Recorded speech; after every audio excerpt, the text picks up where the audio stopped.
Hello students.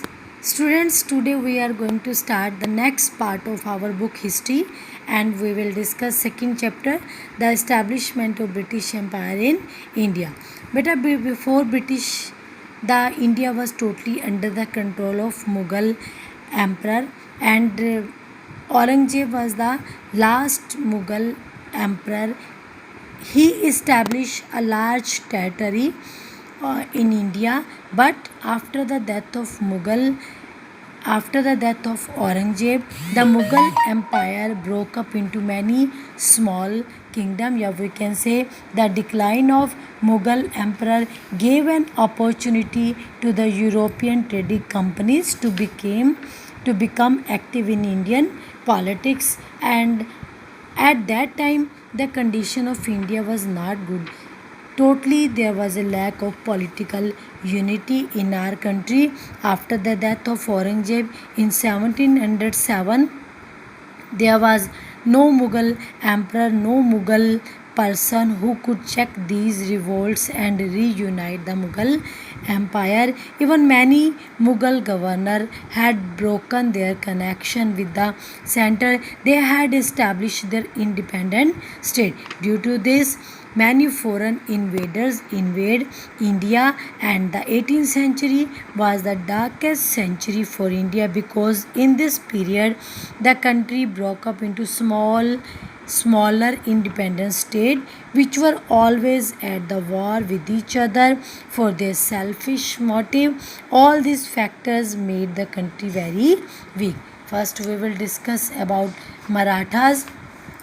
Marathas were also able to establish a large state in our country under the leadership of Chhatrapati Shivaji. Shivaji founded an empire extended from the Indus in present day Pakistan to Odisha in the east and from Punjab to central Karnataka in the south. But this vast empire declined gradually after the Third Battle of Panipat. The Battle of Panipat was fought in 1761 between Ahmad Shah Abdali and Marathas. It was a great setback to their supremacy and prestige. It gave an opportunity to the English East India Company to establish its political influence, and many trading companies were formed in Europe to trade with India and other parts of the Asia. After that, Portuguese came in India. The Portuguese became the pioneer discovering a sea route. We know very well Vasco da Gama.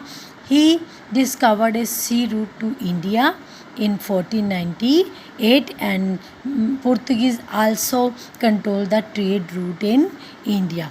After that, Dutch also start trade in India. For a long time, Dutch had been purchasing the spices from Portuguese and selling it in Europe.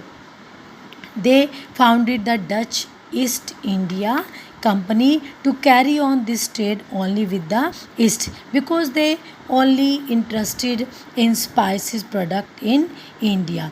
For this purpose only they have started trade in India.